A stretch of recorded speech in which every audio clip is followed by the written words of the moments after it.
Good afternoon. Allison Scauberg here, Consolidated Planning Group. We are excited to bring another topic to you beyond academic skills for everyday success. And we are here today with Jamie Kidder with the College Living Experience. And she's going to talk to us a little bit more about the college living experience and some doors that you can walk through as a family with a loved one who is neurodivergent. I always like to go through a couple of housekeeping items right off the bat. We are in webinar mode today, and what that means is that we can't see you or hear you, but we know you're there, and we invite you to put your questions in the chat box as we go through today's presentation. We will get to as many questions as possible during our time together today. We're going for an hour, so if you're planning your day, you can plan on that. And because this is being recorded, you will get an email later today or tomorrow with a copy of the slides as well as a link to the recording, so you can look back at everything. You don't have to take notes on everything you see. Consolidated Planning Group is a holistic special needs financial planning firm. We are nationally certified as Social Security advisors and members of the Special Needs Planning Academy. We work with families just like yours to plan for the future of a loved one with a disability. For many of the families that we serve, their semblance of retirement looks a little bit different. A lot of families have kids that grow up, they go to college, and they get out, and then we have families, that we serve that have kids that may have care needs for the rest of their life or for an extended period of time beyond a neurotypical child. So we help people make sure that they have money in the right buckets. We preserve eligibility for state and federally funded programs. We put lifetime care plans in place, help set up ABLE accounts, and we do a lot of advocacy by way of these webinars. Consolidated Planning Group has a YouTube channel. There's close to 400 webinars on planning for special needs. If you can think of it, it is out there when it comes to planning for special needs. I do want to mention that we have several webinars on higher education for a loved one with a disability. We have done panel webinars with various programs that serve our community, that kind of basically a speed dating. They basically come in and they say who we are, where we're located, who we serve, when the application's open, what it looks like if they live there or don't live there. But there are a lot of webinars on our YouTube channel for this very, very topic. So we're going to dive deeper in with the college living experience today, but if this is really on your radar, you're going to want to check out those other webinars as well. So without anything further, Jamie, I would like to say again, thank you for being here with us today. We are excited to learn more about this. So I'll have you take it away. Great. Well, thank you so much, Allison. I really appreciate your time. And thank you all so much for taking time out of your busy schedules to join us. Like Allison said, my name is Jamie Kidder, and I'm the National Outreach Director for College Living Experience. And you all have students of varying ages and varying exceptionalities, but they all have one thing in common, that they will graduate from high school and they will move on to adulthood. And so what I want to do today is I want to talk a little bit about just one of the many options that are out there for life after high school. So College Living Experience, or CLE, has been providing wraparound comprehensive collaborative support services to post-secondary young adults with varying and unique abilities. Our supports are tailored to each individual student based on their goals, their strengths, and their needs. And our supports are fluid in that as a student's goals, skills, and abilities evolve, so does that support structure. Okay, Allison, want to hit the next slide for me?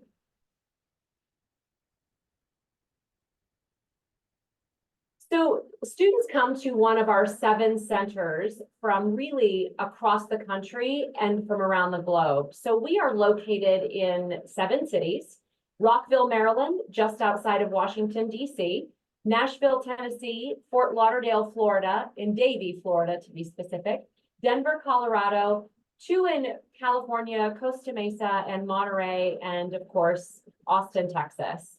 And while the scaffolding or the support scaffolding and operational structures at each of these centers are the same, the location has really taken on the environment, the culture, and the general vibe of the city that it's in, giving each center appeal. So when we are working with a student to admit them into one of these 7 centers, we really not only want to get to know who that student is clinically, but who they are, what are their hobbies, their interests, their experiences, because we know that when students are in an environment that fits who they are, that they are better able to learn and to grow.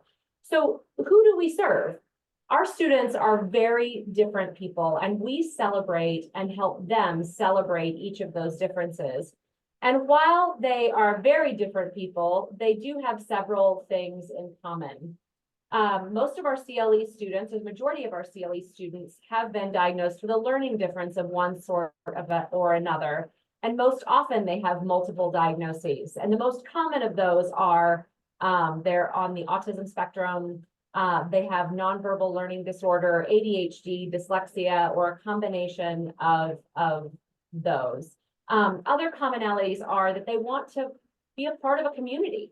They want to build and maintain friendships. They want to live on their own. They want to pursue a college education or to find and maintain employment in a role where they feel valued and that their contributions are also valued.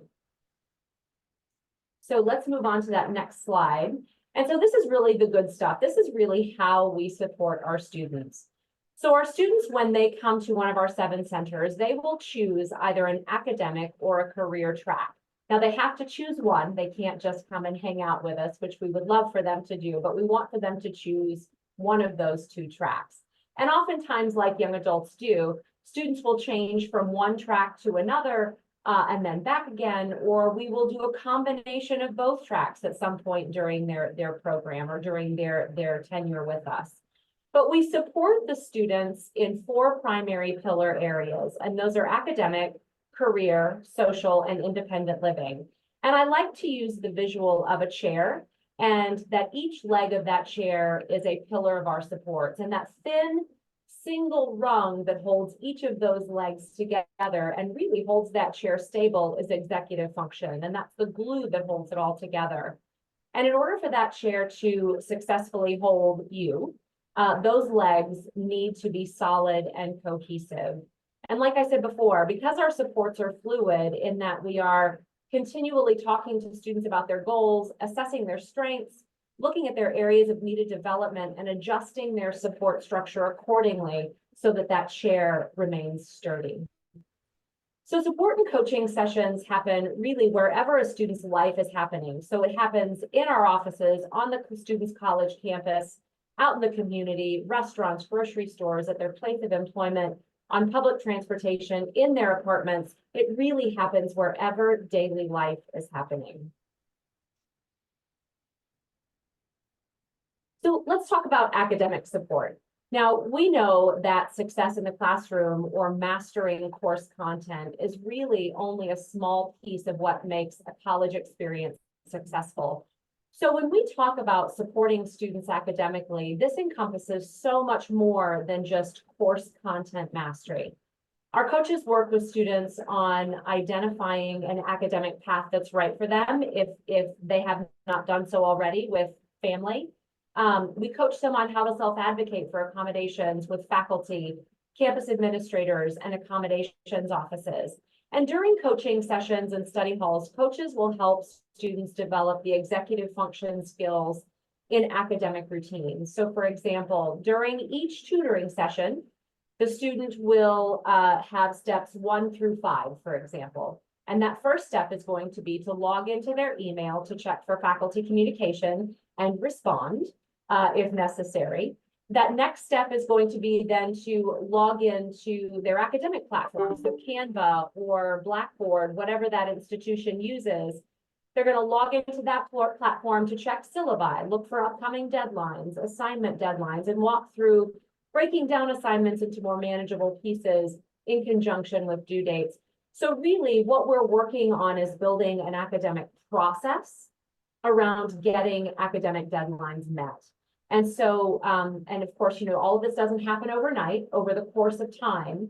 And really what our goal is to have students at semester 2, semester 3, semester 4, be able to walk into a tutoring session and do all of these steps in succession and be really flying on their own at that point. Now, while we don't contract with any of the specific institutions or academic institutions in the cities that we are located in, all of those institutions know who we are and what we do, and they know the students that we serve. And so we will strongly encourage students to sign all the appropriate FERPA release documents so that we can communicate with faculty and campus administrators on the student's behalf should the student request. Again, student drives the bus in that effort, but we want to make sure that we are able to join the student in conversations should we need to, or should we need to accompany the student and help guide them in having conversations. And again, eventually they will be flying that plane solo. And of course, in this, again, with everything, the student really drives the bus. Okay, let's hit that next slide. We'll move on to career support. And every student coming to us, regardless of being on an academic or a career path, will take what's called a Greenwood assessment. And this is really an excellent tool that we use that helps students learn more about themselves, their values, their strengths, and really starts conversations about potential career options that fit who they are, not just the things that they like to do. Oftentimes it'll highlight career options that students haven't necessarily thought possible or that they hadn't even considered. And throughout that process, we're teaching students how to job search, how to build a resume, how to complete an application. We're coaching them on interviewing, what types of questions may be asked, how to answer them in order to highlight their skills. But oftentimes we'll have students who come to us and they're not ready to jump into a job search, completing the application, or even interviewing. And when this is the case, we will work with the students on securing a volunteer opportunity or a volunteer position, and we will go with them to that volunteer position, again, over the course of time, to help them build the skills that they need in a real world environment before jumping into, head first into finding and securing employment.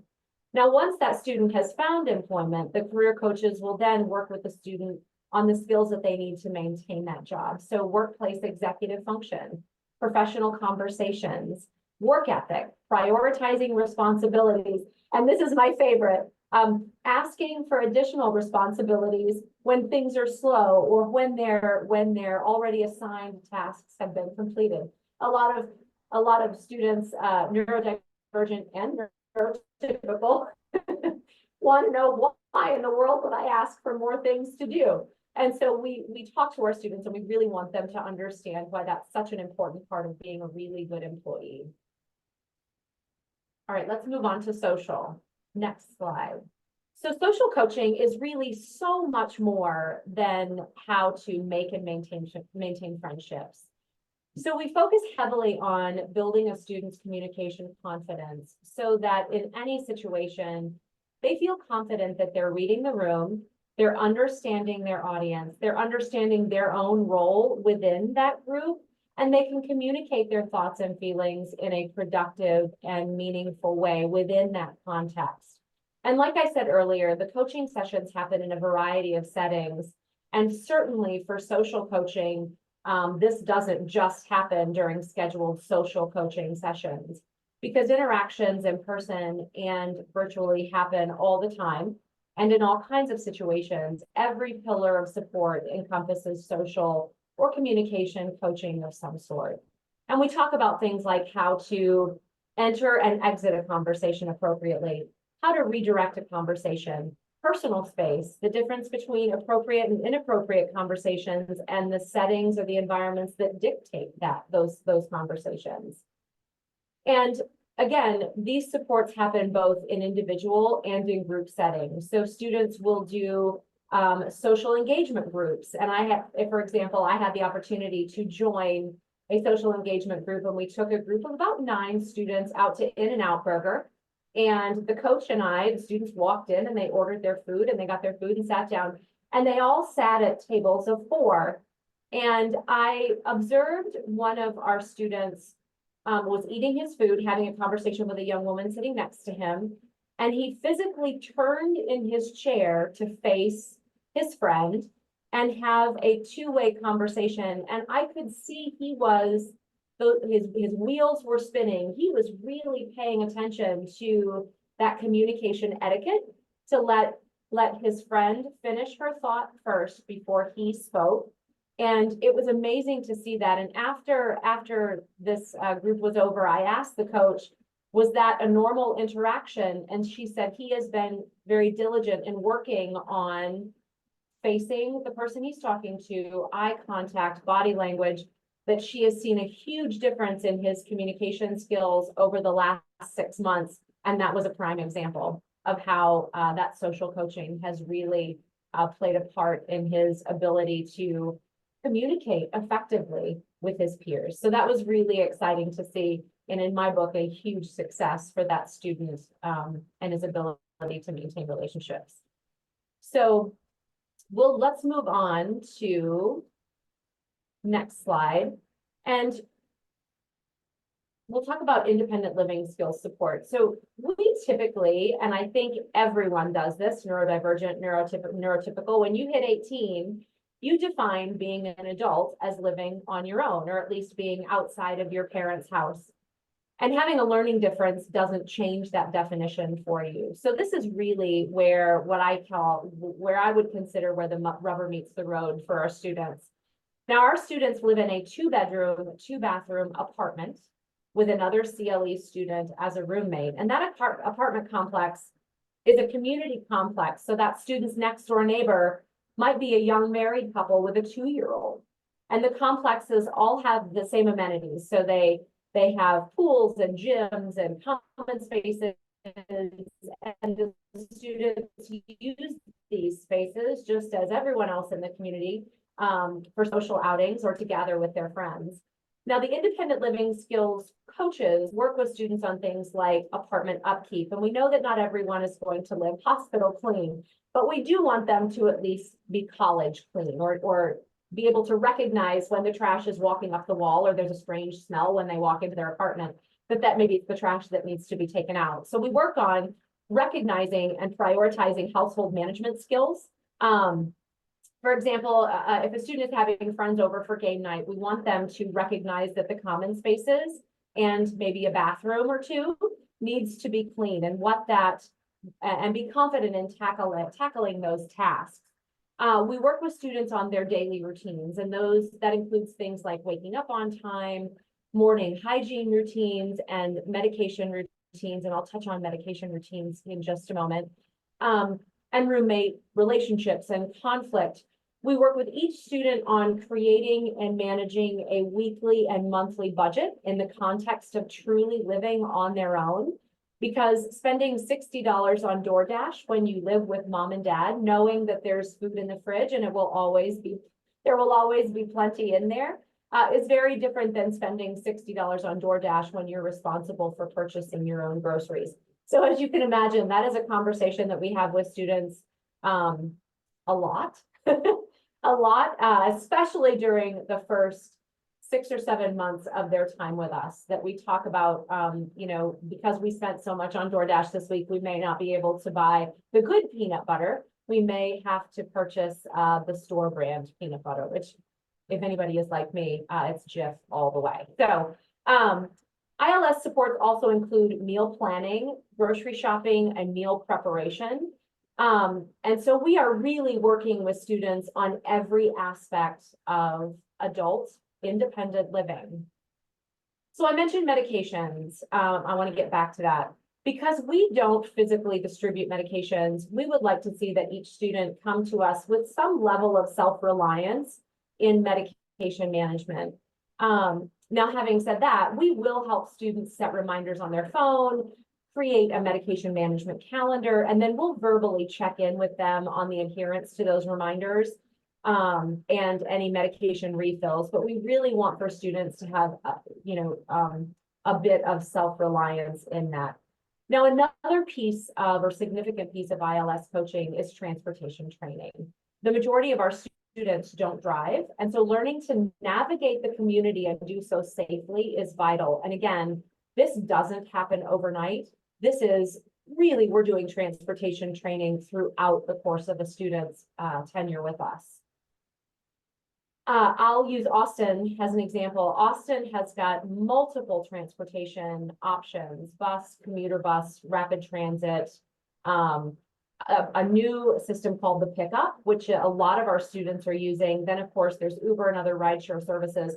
And in this, we want students to understand and to be able to execute the process rather than just knowing how to get from point A to point B. While that's important, we forget a book, we forget a backpack, we miss our bus, and we don't want that to dysregulate a student. We want them to feel confident in pulling up the app on their phone or going to their laptop and seeing when the next bus is, or seeing what the next option is for transportation. So again, we're building that transportation confidence by having them be secure in understanding the process rather than just that point A to point B task completion. Okay, let's move on to executive function. So like I said before, the glue that holds that all together, that chair, that single rung that holds all of the rungs of the chair together is executive function. And this really rings true for not only our students, but for everyone in everyday life. And while executive function coaching is not one of the 4 pillars of support, it is incorporated into each piece of a student's CLE support structure. Taking the necessary steps to wake up for class on time, get to work on time, to a coaching session on time, and being prepared, setting priorities, managing your time accordingly, all of the things that go into that, and breaking down tasks so that they're more manageable and not so overwhelming is a really important part of this. And it happens, as you can imagine, in every piece of coaching. Now, all of our coaches are degreed full-time staff members. And so, I talk about how these supports are fluid, and as a student, as a student gains the skills that they need, we are adjusting their levels of support accordingly. Because our coaches are full-time staff members, we are constantly talking about where a student is in their supports, but we meet formally once a week about every student, and we talk in depth about each pillar of support for each student. And where is the student really flying solo that we can decrease hours in one area of support? And maybe they're really struggling in another area and we can beef up those hours of support. So, and of course, as always, we form a really solid team around the student, not only within CLE staff, but we include parents and therapists if necessary. And, we want the student to feel support in every aspect. Again, that is what creates that collaborative, fluid support structure. But in that executive function, we also work with students on reframing their emotions and helping them with emotional regulation, helping them identify thoughts and feelings, and then helping them walk through those to better understand and modify behavior. And again, that happens throughout the students' experience with us. So let's move on to that next slide, because I think this is a really important piece, because I hear parents say all the time, my student is really doing well in high school, they're doing well academically, they've got a great friend group, they're active in extracurricular activities, they're ready to go to college, and we as their parents are really ready to let them have that college experience. And while all of those things are the things that you want to see in your kiddo when you're gearing up to send them off into the world of higher education, we often forget about what I like to call the cliff of services that happens for every kid, whether they are neurotypical or neurodivergent, making that transition out of high school and into college. And it's that cliff of services that is so often hard to visualize. So I'm going to throw this out there. So this is really just a typical high school schedule. Your student's day is very structured, it's regulated, they know what to expect, they know what's expected of them, because really their faculty members all pretty much expect the same thing.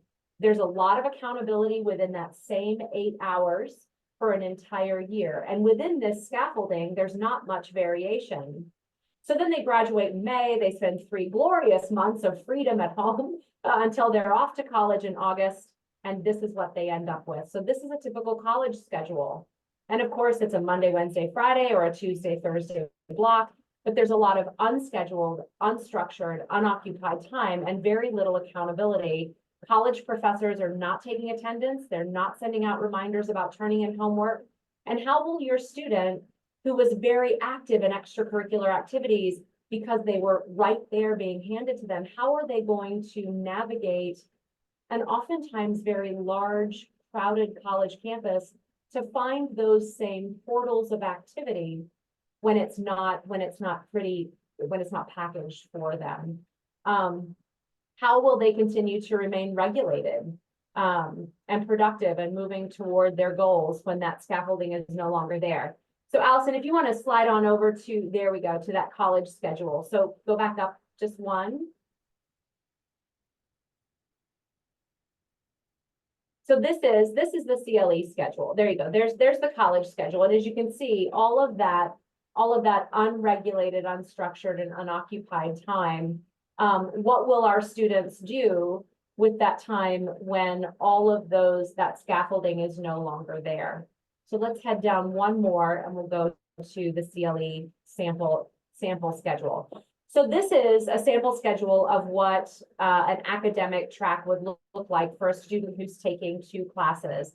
And although this schedule looks really full, you'll see that there is still a lot of unstructured, unscheduled time. And this allows students to practice those executive function skills that we talk about, to manage that downtime. Is now a good time to clean my bathroom because I'm having friends over tonight?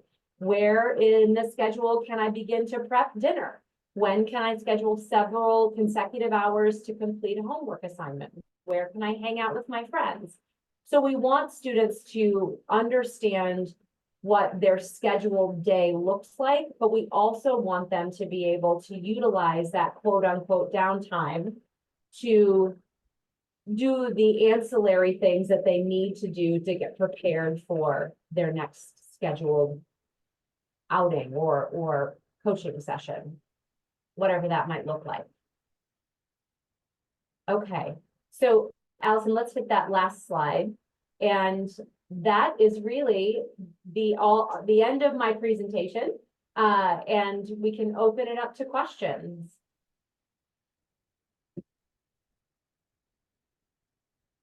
So, I have a couple of questions. This is something that always, comes up, is like, the average cost. And I understand, because you guys are not affiliated with any particular university or college or community college, but you are near those places. How long is someone usually at the college living experience?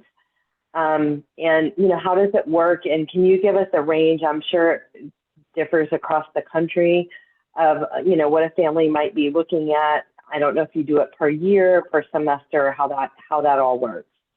So it's a 12-month contract. We are on rolling admissions, and you're right in that we are not affiliated with any of the institutions. So for that first 12 months, the cost is $59,000. And that includes anywhere from 16 to 22 hours of support a week. And that's what that schedule, that sample CLE schedule had in there. Now, as the student progresses, and again, our goal is to work ourselves out of having to support the student in any of those areas. So as the student's skills increase, our hours of support will decrease, and so will that contract price. Average stay with us is 2 to 3 years. We have some students who come to us, maybe parents have really been working on some really solid foundational skills before they come to us, and they may only be with us for a year.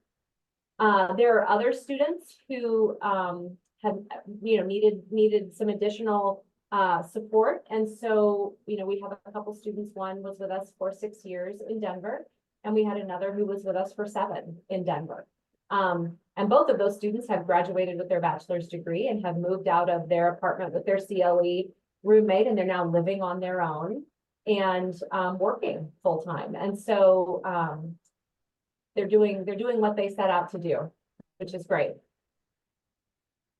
That's exciting. I think, for a lot of parents, there is that fear when we have a kid that learns differently and that the world is unkind, and it's that fear of turning them loose, that there's something to be said for the autonomy that they have to grow and become the person that they want to be in a safe environment. So I think that is a big part of it for a lot of the families.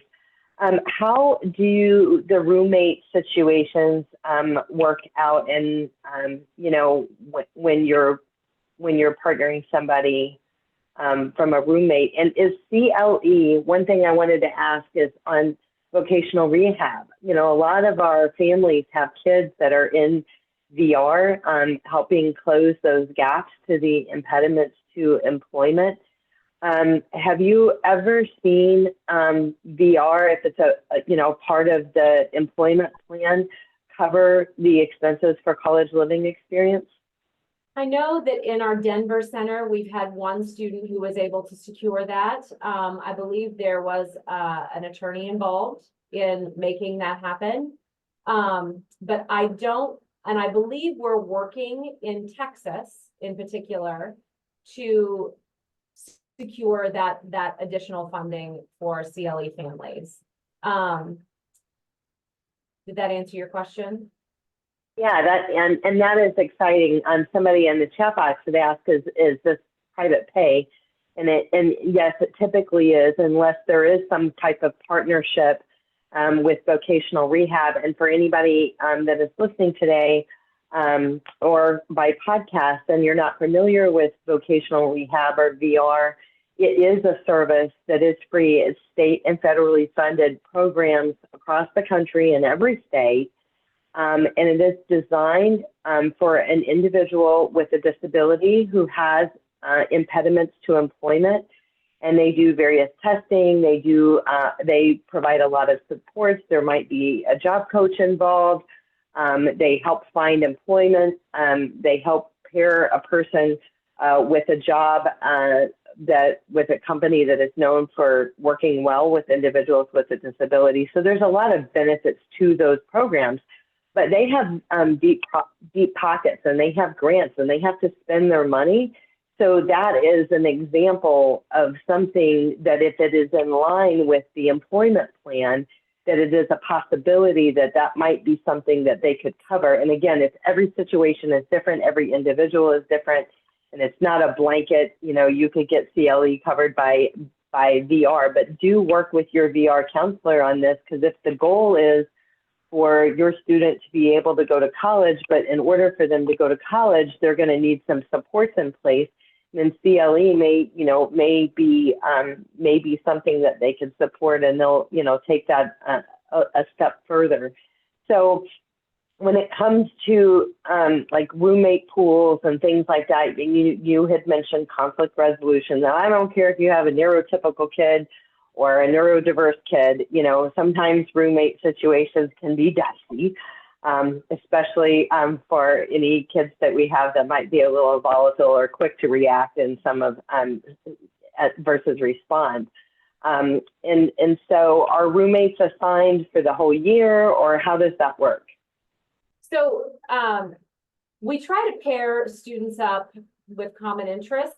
And what we don't want to have happen, because a lot of our students are prone to isolate very easily. And so what we don't want to do is have them live with their best friend. They would not leave their apartment. They would be, they would stay home all day. And so, but we want them to, obviously be friendly and coexist. So we match them as best we can. And we have had situations where we needed to switch roommates, and then we work with the family.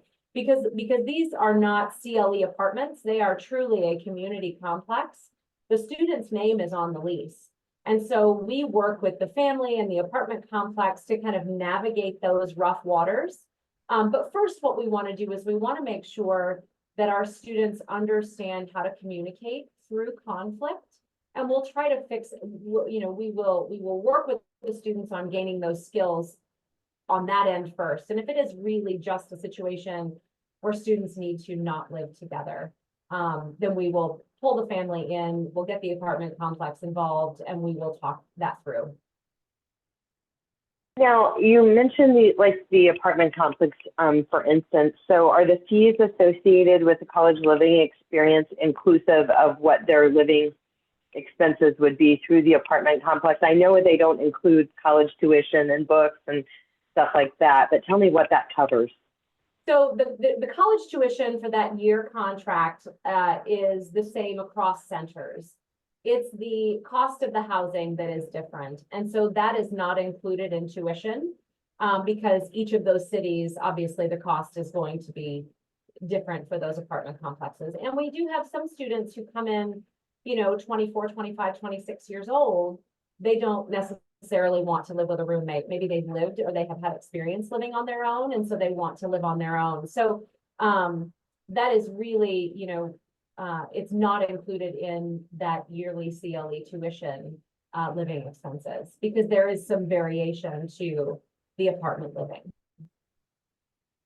Okay, so we had talked about medicine and that you guys help with reminders and stuff like that. A lot of our kids may be high functioning autism or ADHD or a combination of the both, which also sometimes lends itself to extreme forgetfulness when it comes to meds. And I use the term wheels on the bus, wheels off the bus. And of course, things don't go as well if the meds aren't being taken. So how have you addressed those issues as those come up? Because I know myself as a parent of a loved one with a disability, that would be a deal breaker for me. Like the meds are necessary. Like we need this.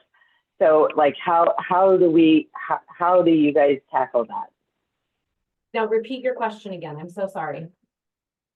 How do you guys tackle that beyond the reminders when we have loved ones that are horribly forgetful, or maybe they're resistant. I'm 18, I'm 20, I don't want to take this stuff. I'm not, taking my meds. I think that that's a big issue for some of the parents in ensuring that they are taking their meds because we know what happens when they don't. And so how do you guys address that? Or if there is really non-compliance, that's when you're getting the parents involved, or how does that work? Yeah, absolutely. When there's non-compliance or there's just there is a repetitive forgetfulness, we're going to bring parents involved. And really, parents are involved pretty much in every piece of the supports because every time a coaching session happens, very detailed notes go into that student's record and those are released to parents. So daily, parents can log in and see exactly what's happening in each pillar of support. So if we know that a student is habitually not taking medication, or we're noticing some significant behavior changes, and we start realizing that there's a medication issue, we are immediately going to pull parents in. We ask for parent support and having that developmental conversation, and we will support the parent in whatever their conversation looks like. And so that's really how, of course, it's going to be on a case-by-case basis. Every student is different, what that looks like for them. Some students doing without their medication in our setting may be okay, but there may be others where it's a non-negotiable. And again, we're just going to pull family in and work as a team to come up with the best solution and get the student back on track. That's really good. So you had mentioned earlier, let me think about this, it just escaped me. You had, on the spot, you were talking about, rolling enrollment, that's what it was. So unlike a normal college or university where they enroll in the spring and the fall, you have rolling enrollment. Do you have a waiting list. And for a family that is interested in learning more, or taking this next step with CLE, talk to us about tours or how that all works. Yeah, absolutely. So with rolling admissions, if we have a student who wants to start at Austin Community College, for example, but they want to come to us, maybe they've had a year off, they graduated last May, and they want to join CLE, we will bring them in at any point and we'll start working with them. We know they want to go to ACC if we've got classes identified that they want to start taking. We will start working with them on navigating the college campus successfully, public transportation successfully. We're going to start building that foundation to get them ready to launch into that August semester at whatever campus they want to go to. So whatever institution they want to attend. Repeat your second half of that question for me. About taking a tour or getting started, is there a waiting list at your locations, and do you require a tour to get on the waiting list? How does that work? Yeah, absolutely. So anyone is welcome to take a tour of any of our centers at any time, and I can certainly connect them to either the center director or to one of our national admissions team. And they can, tell us about your student, and we'll tell you, about the center, let us know which center you're interested in, and we'll talk about fit, we'll talk about match, we'll talk about all the ins and outs of what that experience would look like in that location for your student. So really, you can reach out to me and I can make that connection. And again, our centers are open if anyone wants to take a tour. And do you have people that help, like, so for instance, if the student is going to the community college, I mean, I know that there's counselors at the colleges and universities and stuff like that, but, help navigate selecting classes and those types of things, or is there support in place for those kind of things? Those activities are kind of a big deal for any student, a new student, and I think for one that is neurodivergent, it's a little bit tougher. Yeah, absolutely. Our academic coordinator at each center is the one who would help students choose classes if they've not done that already with their family. Oftentimes they may have chosen the class or the two classes that they want to take when they first start, and then they work with the academic coordinator coach at the CLE center to do those subsequent semester selections. But yeah, we walk the student through all of that. And you've mentioned two classes a couple of times. So is it CLE's opinion to kind of crawl before you walk, dip your toe in, get started and have some success, and then add courses from there once you've gained some success in the higher education? Yeah, absolutely. And again, it depends on the student. We've had students come in and maybe they've taken some dual credit while they're in high school. So they've already gotten the feel for what a college class looks like. And they can take 2 or 3 classes. When students come directly out of high school, we would recommend maybe 1, maybe 2 classes, very strategically selected classes. We want to make sure that they are not, they're not diving into the deep end academically or in terms of course load right off the bat. But because what we don't want to do is we don't want to damage their confidence, because that is oftentimes the hardest piece to get back and to get them back on track. And so we recommend 1, maybe 2 classes right off the bat. Again, if the student is coming right out of high school. If they've had a college experience in the past, then that would be up to the student, depending on what that experience was previously. And various therapies, some families, their kids are getting various types of therapy, and they would just continue to work with their therapist or have that repurposed for the location of where the student is, and they would continue that on. Yeah. A lot of therapies are happening virtually now. And so a lot of students will see their counselor, continue to see the counselor that they've seen for quite some time. If they want to, stop seeing someone virtually and they want to go face to face, we've got resources in the communities that we are in that we can provide the family, and then they can vet, a mental health provider as they need to. As CLE is growing, are there any other particular states or locations that are on the radar or in the works right now? We are looking at another potential location in California. And I personally am pushing for Chicago.